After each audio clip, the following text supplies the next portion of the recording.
அல்லாஹ்வே இதோ இவைகளைத்தான் நாங்கள் வணங்கி வந்தோம், இவைகளுக்குத்தான் கந்தூரிகள் நடத்தினோம், இவைகளுக்குத்தான் அல்லும் பகலும் பூஜைகள் நடத்தினோம், இவைகளுக்குத்தான் நாங்கள் பொருளாதாரத்தை வாரி வாரி செலவு செய்தோம், இவைகள் தான் எங்களுடைய பிரதானமான தெய்வங்களாக, பிரதானமான அவுலியாக்களாக, பிரதானமான கடவுளாக இவர்கள் தான் யா அல்லாஹ் நாங்கள் உலகத்திலே வழிபட்டு வந்தவர்கள் என்று சொல்லப்படும்.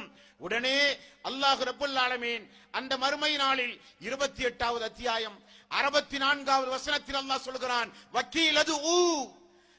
வக்கீலது சுரக்காவுக்கும் ஃபதுஊஹும், இந்த நாளில் அந்த தெய்வங்களை என் கண் முன்னால் நீங்கள் ஒவ்வொருவரும் அழைக்க வேண்டும், உங்களுக்கு அது பதில் சொல்லுகிறதா என்பதை நான் பார்க்க வேண்டும் என்று அல்லாஹ் சொல்லுகிறான். யாரை வைத்து இந்த நீதிமன்றத்தில் தப்பிக்க முடியும் என்று நினைத்து இரவு பகலாக குடும்பமாக வணங்கி வழிபட்டு வந்தீர்களோ அவர்களை இந்த நாளில் என் கண் முன்னால் அழைத்து உங்களை முடிந்தால் நீங்கள் பாதுகாத்துக் கொள்ளுங்கள் என்று அல்லாஹ் சொல்லுவான். சுபஹானல்லாஹ்.